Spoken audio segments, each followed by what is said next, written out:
All right, let's just jump right into it. We've all heard this a million times, right? Find your purpose and you'll find happiness. It's sold to us as this ultimate life hack, the one secret key that's going to unlock a truly fulfilling life. But is it really that simple? Let's really dig in and explore that connection between having a purpose and actually feeling fulfilled. So, the big question we're tackling here is pretty straightforward on the surface. Does finding your purpose Actually guarantee a fulfilling life? I mean, it seems like the answer should be a simple yes, but trust me, it's a whole lot more complex and way more interesting than you might think.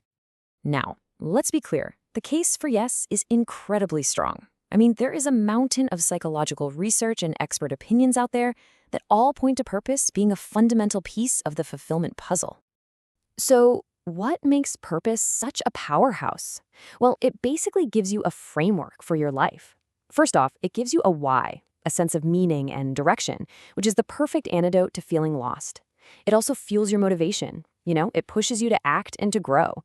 And when things inevitably get tough, that purpose is what builds your resilience. But maybe most importantly, it connects you to something bigger than yourself. And it makes sure that what you're doing day to day actually aligns with what you truly value. And get this isn't just about feeling good. The benefits are real, they're tangible, you can actually measure them. Research has found a direct link between having a strong sense of purpose and a lower risk of, well, dying. That's right, having a purpose can literally add years to your life. But, and this is a huge but, here's where the whole story takes a fascinating turn. After all that compelling evidence, experts almost always add this one crucial warning. This single sentence, it changes everything and forces us to look a whole lot deeper. Which, of course, leads us to the next big question. If having a purpose isn't some golden ticket to happiness, then what's the catch? What are we missing here? What's the hidden variable? Well, here's the secret. Not all purposes are created equal. It really matters what kind of purpose you have. There's a world of difference between an intrinsic purpose, one that's driven by your internal values, a desire to contribute or grow, and an extrinsic one, which is all about chasing outside stuff like fame, money, or approval. One leads to a deep, sustainable fulfillment. The other, well, it can leave you feeling completely hollow, even if you get everything you thought you wanted. And yeah, chasing a purpose that isn't genuinely yours, it comes with some serious risks. You can hit all your goals, achieve everything you set out to do, and still feel totally empty inside. You might spend years, even decades, on a path that just doesn't line up with who you really are. And the irony is all this pressure to find your one true purpose can actually backfire, leading to what some psychologists call purpose anxiety, that constant stress of feeling like you haven't found your grand calling.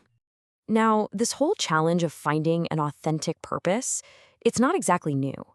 For centuries, some of the greatest minds in psychology and philosophy have wrestled with this exact same question. And lucky for us, they've left behind some absolutely timeless wisdom.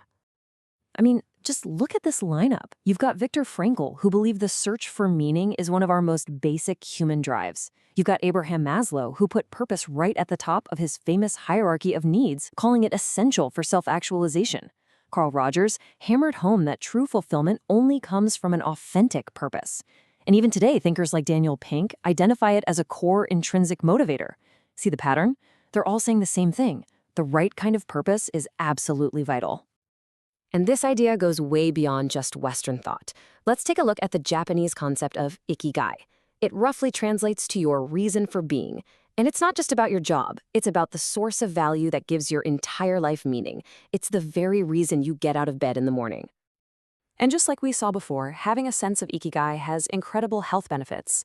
A huge study in Japan found that people who felt a strong sense of ikigai had a significantly lower risk of dying over a 7-year period. It's just a brilliant illustration of how a deep, culturally ingrained sense of purpose can literally impact how long you live. Okay, so where does all of this leave us? It seems to be pointing toward a really powerful shift in how we think about this whole thing. What if purpose isn't some final destination you have to find, but instead it's more like a guide for the journey? This right here is the key takeaway. Your purpose isn't some static thing you arrive at and then you're done. No, it's much more like a compass. It's an evolving, living guide that helps you navigate your life, and it's supposed to adapt and change as you grow and experience new things. So how do you actually do that? Well, this gives us a fantastic roadmap. It all starts with self-awareness, really getting to know your core values.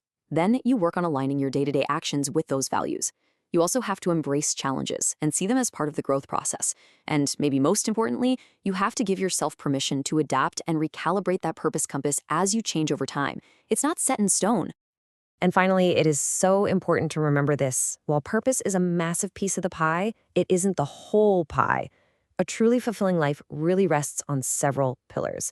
Things like strong relationships, your physical and mental health, being engaged in what you do, and feeling positive emotions. They're all just as crucial.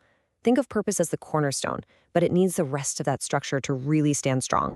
So, we're going to end not with an answer, but with a question for you. If we accept this idea that purpose is a journey, an evolving guide, it completely changes the game. It takes the pressure off the stressful all-or-nothing search. The question is no longer, what is my one ultimate purpose? Instead, it becomes something much more immediate and much more powerful. What is your very next step?